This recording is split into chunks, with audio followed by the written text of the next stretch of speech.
Well, just a few hours from now, President Trump will board Air Force One, heading to England for an official state visit. He, of course, will meet the Queen and will take part in events marking the 75th anniversary of D-Day later in the week. His trip also coincides with Theresa May's final days as Prime Minister, as the U.K. continues to wrestle with how to leave the European Union.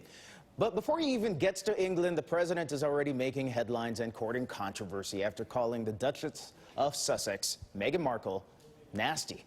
Well, joining me right now is Nile Gardiner, the White House columnist for The Hill. It'll be easy to remember Nile Gardiner's name as well, because he's over there, the director of the Heritage Foundation's Margaret Thatcher Center for Freedom. I do want to start with you in D.C. Mr. Standage, what are the expectations for this visit? Well, I mean, the expectations certainly are not a welcome for President Trump by the British population at large. To risk repurposing a phrase from a famous British comedian, Billy Connolly, Mr. Trump's about as welcome as a fart in a spacesuit in Britain. He's deeply unpopular there. His popularity ratings are in the 20s. He has burned Theresa May so many times, it's surprising she doesn't have scorch marks. And so we will expect fairly significant protests against Donald Trump, probably on Tuesday. I think that's a career first. To ever hear that description right there.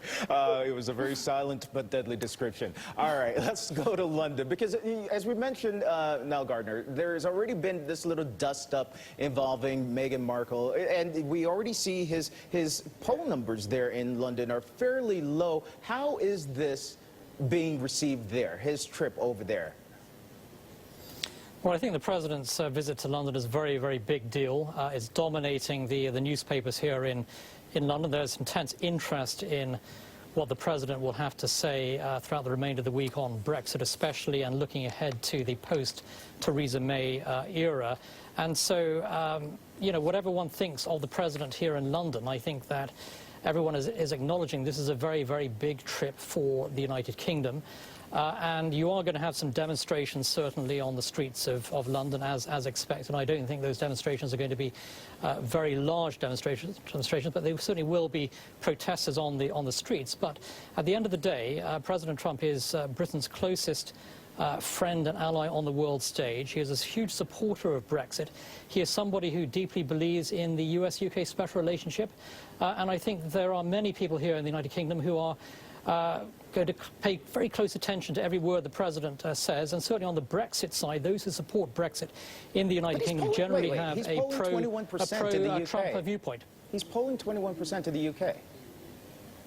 You know, I think that if you look at the numbers on in terms of public opinion with regard to President Trump, they divide a lot based upon you know, the general public's views of Brexit. There is very strong support for President Trump among Brexiteers, very strong opposition to President Trump from those opposed to Brexit. And I think that is a fair breakdown of where the British public is, I think, in terms of the overall perception of President Trump. If that means 21% of the Brits are in favor of Brexit, as opposed to 70+, which is what the poll numbers that President Trump has there, favorability-wise, that's not what I was saying there, actually. Okay. I'll let you go ahead. Clarify. Let me go to London really quickly to clarify. Sure.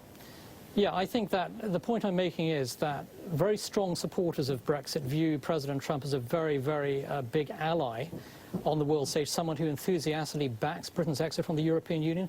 He is promising to implement a U.S.-UK free trade agreement, which is going to benefit both the U.S. and the U.K. He is someone who is very much in line certainly, I think, with the likely next leader of the Conservative Party, the next Prime Minister. And so I think that the President's views this week on the ground in London will be very closely listened to. And it's important to acknowledge that this is a president who is very pro-British, he is very pro the special relationship, and he would like to see a very, very deep-seated alliance between the United States and the United Kingdom in the post-Theresa May era, and that's a good thing. Let me get Nile Standage to weigh in on this. And now, as you know, the president does have a complicated relationship with the outgoing British Prime Minister, Theresa May. 2 days ago, he criticized her handling of Brexit, and a New Atlantic article makes the case that he actually undermined and bullied her now that she's on her way out. What do you make of that? It's certainly the case that President Trump has always said that Theresa May has essentially played too soft a game with the EU. He believes, in typical Trumpian fashion, that she could just have told them to go to hell, essentially, to just Britain would pull out and that would be that. Most people don't think that that is viable. A crashing out Brexit does not appear as if it's possible to command a majority in the British House of Commons. But as I said, he has burned Theresa May a number of times, undercutting her, praising Boris Johnson, not just on this occasion, but on a previous visit just after Mr. Johnson had resigned from Theresa May's government. So, you know, that relationship is a very tense one. Yeah. Theresa May was the first foreign leader to visit President Trump in Washington. No sooner had that happened than he announced the Muslim ban, the travel ban, and Theresa May was politically damaged at home as a result. All right, we're going to have to leave it there. Nile Gardiner and Nile Gardiner, thank you guys both for your time. We're going to look forward to the president's visit. He leaves the U.S. around 8 p.m. Eastern Time. Up next.